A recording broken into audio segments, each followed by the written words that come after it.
Welcome back to Sledgehammer Horror, guys. I am Ken Sledge. And I'm Ashley Sledge. And let's talk horror. So today we are doing our review on M3Gan 2.0. This is the sequel to the extremely popular M3Gan, which came out a couple of years ago. They are back at it with M3Gan 2.0. So we're going to talk about the positives, the negatives, and then we are going to spoil this film for you guys. But for now, let's get into the positives.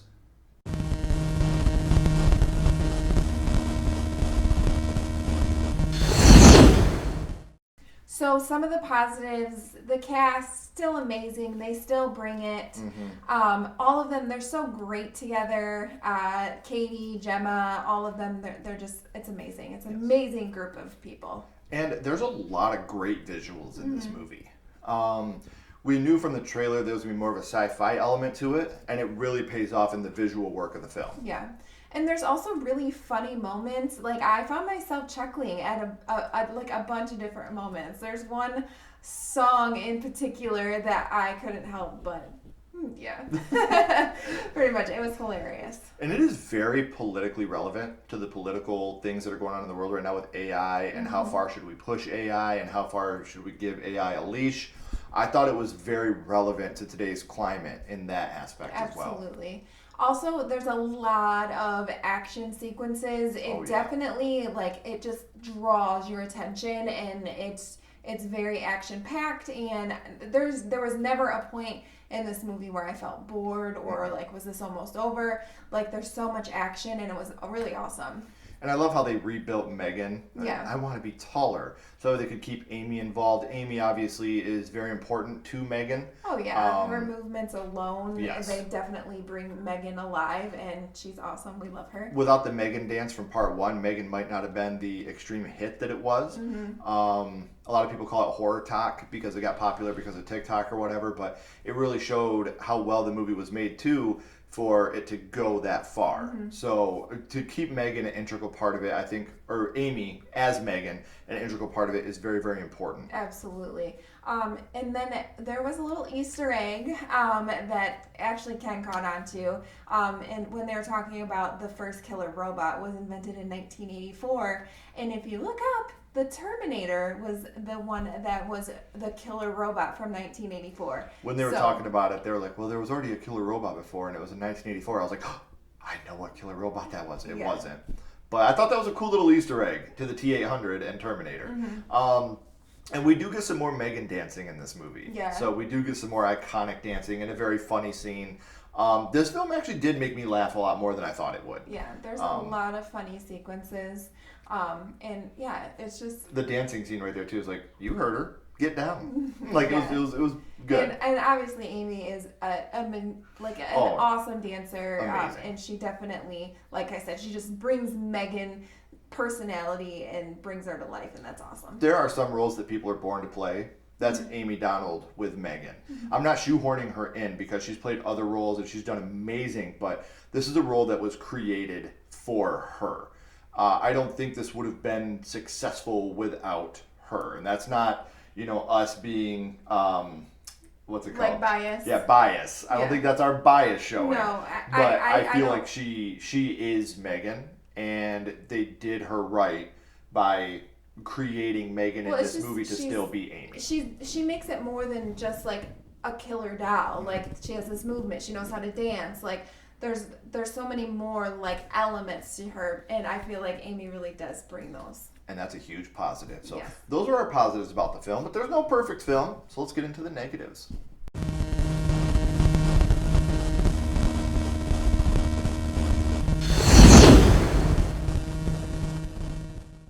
So some of our negatives, it's not as...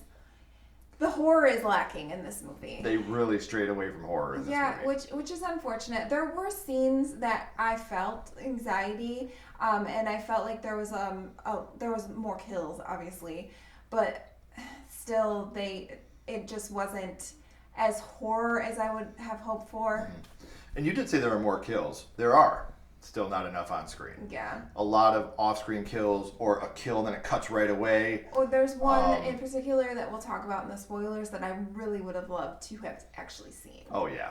There's a lot of these kills that I think would have been great to see, and they don't add up. Like I said, like it's a neck break right into something else. Which that one was pretty funny the way they did that transition, but we could have had a lot more on screen. And I get they wanted to keep it PG-13 because this movie knows its audience. She is a smoking hot warrior princess.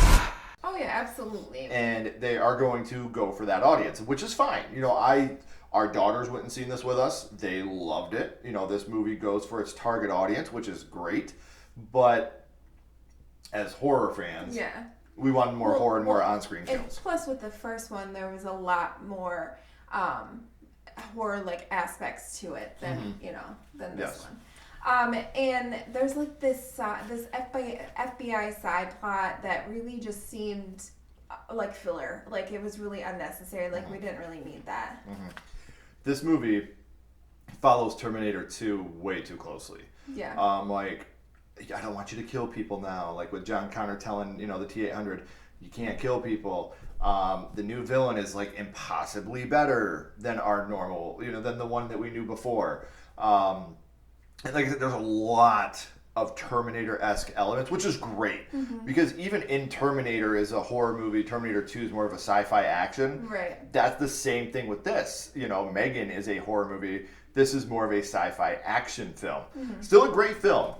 This is still a good movie, but it followed that Terminator formula really closely. Like there were scenes where I was waiting for a scene in particular, which I'm not going to spoil right now, but I was waiting for Katie to say a certain line. I was like, I swear to God, if she says the line. Then there's another time I was waiting for M3Gan to say a line, and I was like, if she says it, I'm going to lose my fucking shit. They could have strayed away from that formula a tiny bit more. Yeah. And also the twist. This does have a twist in it, and you see it coming. You've seen it coming a mile away. Like, oh, okay. Like you definitely knew. Like we're programmed. We see you. We know who the bad guy really is. You're not shrinking anybody. So not really a fan of the twist. So if any of that leaves you wondering what the hell we're talking about, we're about to spoil the movie. But as always, Sledgehammer Horror recommends you check a movie out for yourself. Don't take our review as gospel. Go and check it out for yourself. Make your own opinions on this movie. Exactly. Support horror. Let's get them some money so we can get some more horror movies. Yeah. So we are now going to get into our spoilers of M3Gan 2.0.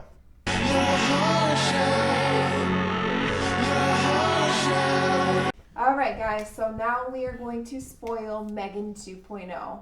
We are introduced to Amelia. She is a weapon of war, and she literally punches a dude's head right off of his shoulders. Seen in silhouette, but it's still cool. It's really awesome, and we find out that Amelia is a badass. She is now not listening to her commands, kind of like M3Gan did in the first movie. Yep. Yeah, so she has gone rogue at this point. So Gemma and her crew, they're still trying to... Gemma's kind of like anti-AI now, like, obviously. But they designed like this exoskeleton robotic type thing. Like, and the Cole, like he's lifting up like thousands of pounds like it's nothing and doing one-armed pull-ups like it's nothing. So it's like this exoskeleton, but it could also help people like maybe they can't walk or have lost control of their arms to be able to be a benefit to society without the AI brain inside of it. So we find out that Gemma is, after everything that happened, she's now like an advocate for the use of technology. Like she only lets Katie watch, her iPad and stuff for like X that. amount of time. Yeah, like you see her taking it away from her. And the use of AI, like she's an advocate for this with this guy. We talked about how political it got. Yeah, it does get very political, and his name is not Christian; it's Christian.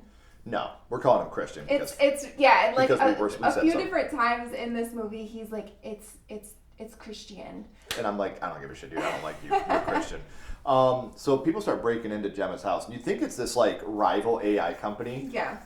So M3Gan helps Gemma because obviously, as we've seen in the end of M3Gan, she's still in the house and the wiring. They live in like a smart house, and they don't know how they got this home for only $3,000 a month, and it's like this whole house is like this smart house. Like literally, you say open the drawers open. Right. Well, M3Gan helps them. She's taking out these people that are breaking in their house. Through the technology in the house, and then you find out these are members of the FBI. Yeah. So the guy from part one, his name was Cole, I think, or something like that.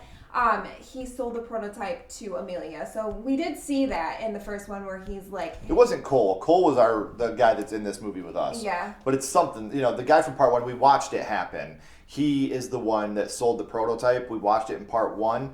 And then now this prototype has become Amelia.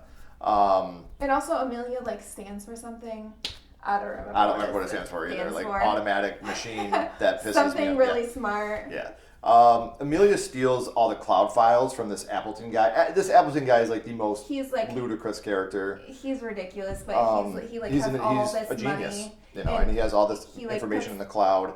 He puts this thing in his head, and it's like a brain chip, and he syncs his eye to the screen, and he can control the whole electricity in the city. Mm-hmm. And again, it's ridiculous. It's a ridiculous plot point with him, but it's there so that Amelia can steal all that information. Yeah.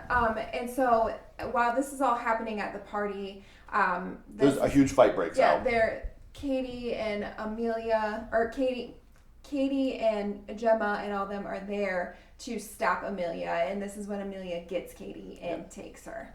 And what they do is this is when Christian is like, yeah, this is all happening. You need to get to the big brain chip, the T800. So he makes Megan a hand with his fingerprints on it, so that way she can get in, like a human hand. Right, so that way she can get into this lab and get to the big brain chip, the T800. Mm-hmm. It's not the T800, but I'm going to call it the T800 from here on out. Yeah, and so you find out that Xenox is the Which is so funny. The people that created the motherboard. The people that created the mouse. Yeah. They're the ones, and it's obviously it was them. So right.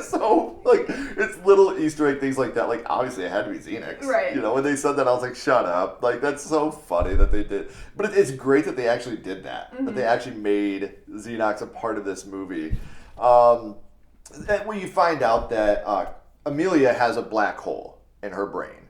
So it's the wires aren't connecting. We'll come to find out that black hole is actually what's commanding her, and it was Christian.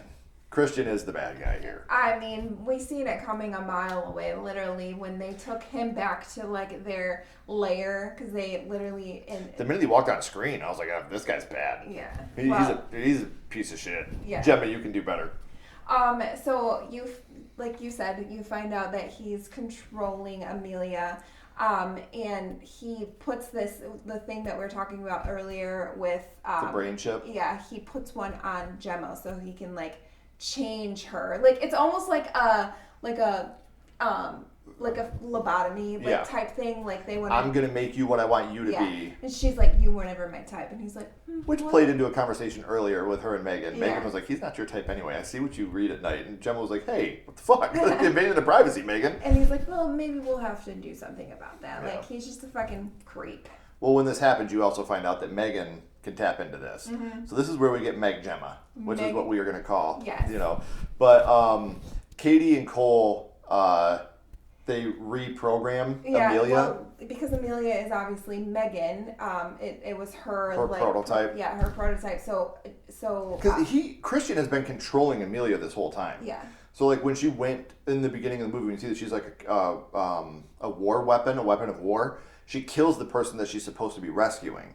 And everybody's like, oh my God, she's a rogue. She's gone rogue. She hasn't. It's been Christian that's been, controlling her the whole time. So Katie tries to reprogram her. Yeah, resync with her, like Megan, because they were synced together. So she does that to bring the OG. So now we got OG Megan in Amelia's body. And then we get Meg Gemma, like Ken said. Gemma's just take control for a little bit. Yeah, and so she puts on the thing that we're talking about in the exoskeleton. Beginning, the exoskeleton, and she's just wreaking havoc on all of these security guards, knocking them out. At one point, Gemma actually gets knocked out herself, and Megan takes over, and she's literally sleeping, but still beating ass. It's awesome. It's so great. Great action sequence here. Absolutely. Well, then we talked about a kill that we would love to see. Yeah. Amelia kills Christian, but it's off screen, of course. All you see is she brings out his arm to use his fingerprints. Here's another negative I have. They reprogram her to be Megan, OG Megan, but now she's back to being Amelia. Well, after they do that, the guards take her out with these I don't know, like electrical. Yeah, and so that like makes her go rogue, I guess. Like she doesn't want to be paired with anybody. She's like, that's Again, it bad. didn't make sense to me. Like that's bad for me to be paired. Like that seems more like a prison sentence than, you know, like she doesn't like humans. Like she really wants to just wipe out. She wants to become part one with the T-800, the big chip. She wants to become one with that. Yeah.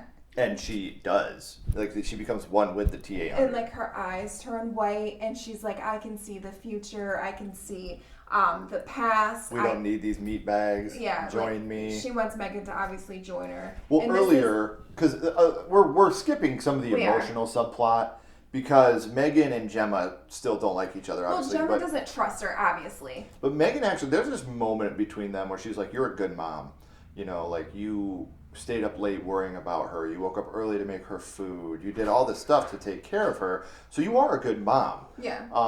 But obviously Gemma didn't trust her, so she put essentially a electronic bomb, which will kill any electronic within 300 yards of her. So Megan has this in her arm, and she knows it, and she's like, you can see everything, but you didn't see this coming. And she wraps herself around Amelia, and Megan hits Gemma pushes the button. Yeah, Gemma pushes the detonator or whatever, and it kills both of the robots. So. And obviously they were like, they love Megan at this point. Like they see that Gemma Megan went back after her. Yeah, they see Megan is actually good, and she's trying to be good. Like she realizes her mistakes. And even like feels like emotion, like there's a part where Megan cowers away. Yeah. And you're like. Yeah, you really do feel bad for Megan. Like she knows that she was wrong, and you know she took out these people to essentially because she was protecting Katie. She was doing what she was programmed to do. Yeah, but she obviously knows that she went too far. Right. Well, we find out at the very end when they're back at the home and they're doing all this stuff on the computer that Megan made a backup of herself. Yeah. With a little paper clip, which is also a running joke throughout the movie. Mm-hmm. So the movie ends with Megan coming back on the laptop. So Katie, Gemma, and Megan are all still together, so we can get a Megan 3. So I'm very excited for the prospect of that. So overall, I'm going to give this movie a 3.5. I thought the acting was great. The action sequences were great. The CGI looked really good. Obviously, the acting was phenomenal. The things that are holding it back for me are some storyline sequences that I really didn't think added up to much. And the lack of horror. Again, this is a horror channel. We love horror. And this movie lacked a lot in the horror department where I thought they could have capitalized more in the horror area. Still great as a sci-fi action movie. I would consider this a Terminator 2, where the second one's bigger, better, more powerful. It'll have a lasting impression, I think, more than the original did. But as a horror film, it didn't live up to what I was hoping for in the horror world. So it's still a 3.5 out of 5 for me is a very good score. Yeah, and I gave it a 4 out of 5. I talked about how, Ken also talked about it, just like the action, and I never felt bored. I felt like I was literally into the story the entire time. Like you talked about, the acting is just great, and all of them together, they're really awesome. It's a recipe for success when you put all these people together. Yeah, absolutely. And it did lack in the horror, but there were still certain scenes, like the beginning of the break-in, like I felt, like what's going on there. And just Amelia herself, she was like kind of scary. Like she was this scary, badass robot that's trying to take over the world. But yeah, it definitely could have had more like gorier kills. I feel like the way Amelia like could just take people out, like that was pretty awesome. So. And one last thing I want to say before we go.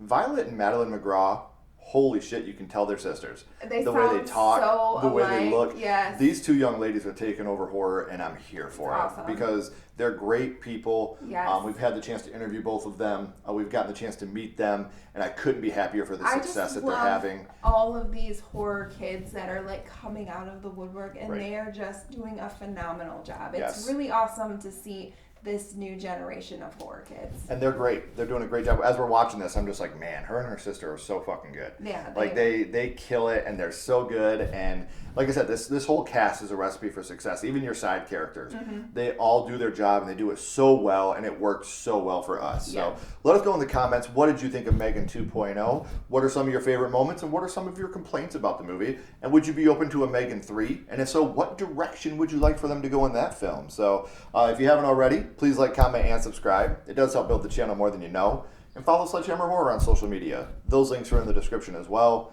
But until next time, keep talking horror. Stay who you are. And we'll see you guys soon. Bye, guys.